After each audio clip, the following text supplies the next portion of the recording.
தலைப்புச் செய்திகள். செய்திகள் வாசிப்பவர் சிவசக்தி ஸ்டாலின்.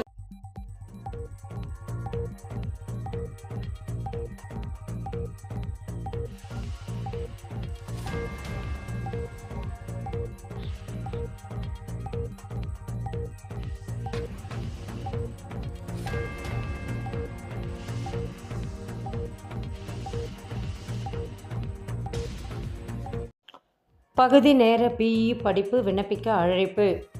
தமிழக அரசு வெளியிட்டுள்ள செய்திக்குறிப்பில், தமிழகத்தில் 6 அரசு பொறியியல் கல்லூரிகள் மற்றும் 2 அரசு உதவி பெறும் பொறியியல் கல்லூரிகளில் பகுதி நேர பிஇ படிப்புக்கு 1400 இடங்கள் உள்ளன. இதில் பொறியியல் டிப்ளமோ முடித்து குறைந்தபட்சம் ஓராண்டு பணிபுரிந்த அல்லது பணிபுரிந்து வருபவர்கள் விண்ணப்பிக்கலாம்.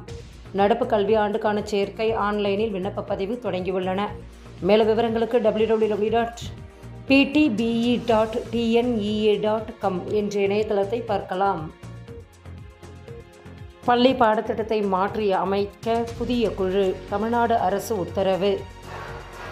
இஸ்ரோ முன்னாள் இயக்குனர் மயில்சாமி அண்ணாதுரை தலைமையில் பள்ளி பாடத்திட்டத்தை மாற்றி அமைக்க புதிய குழுவை நியமித்தது தமிழ்நாடு அரசு. தமிழக பள்ளி மாணவர்களின் கல்வி தரத்தை சர்வதேச அளவிற்கு உயர்த்தும் நோக்கோடும், தற்போதைய கால மாற்றத்திற்கு ஏற்ப மாநில பாடத்திட்டத்தை மேம்படுத்தும் வகையிலும் புதிய பாடத்திட்டத்தை வடிவமைக்க இந்த குழு அமைக்கப்பட்டுள்ளன. NCERT 9ஆம் வகுப்பு புத்தகத்தில் எமர்ஜென்சி குறித்த பாடம் அறிமுகம். NCERTயின் 9ஆம் வகுப்பு பாடப்புத்தகத்தில் அவசர நிலை குறித்த பாடம் புதிதாக அறிமுகப்படுத்தப்பட்டுள்ளது. 9ஆம் வகுப்புக்கான சமூகத்தை புரிந்து கொள்ளுதல், இந்தியாவும் அதற்கு அப்பாலும் என்ற சமூக அறிவியல் பாடப்புத்தகத்தில் இந்தியாவில் 1975இல் அமல்படுத்தப்பட்ட அவசர நிலை பிரகடனம் குறித்த தகவல்களை தேசிய கல்வி ஆராய்ச்சி மற்றும் பயிற்சி நிறுவனம் அறிமுகப்படுத்தியுள்ளது.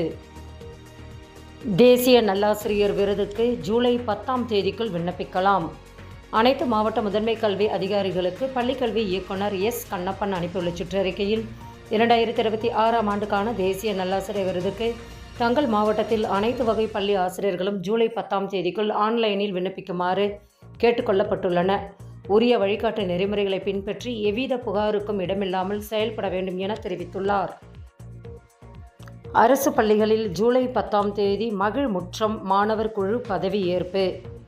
மாவட்ட முதன்மை கல்வி அலுவலர்களுக்கு பள்ளிக்கல்வித்துறை இயக்குநரகம் அனுப்பியுள்ள சுற்றறிக்கையில், அரசு பள்ளி மாணவர்களிடம் தலைமை பண்பை வளர்க்கும் வகையில் மகிழ்முற்றம் திட்டத்தின் கீழ் குறிஞ்சிமுல்லை மருதம் நெய்தல் பாலை என்னும் பெயரில் 5 மாணவர் குழுக்கள் அமைத்து தலைவர், அமைச்சர்கள் தேர்வு செய்யப்படுவார்கள்.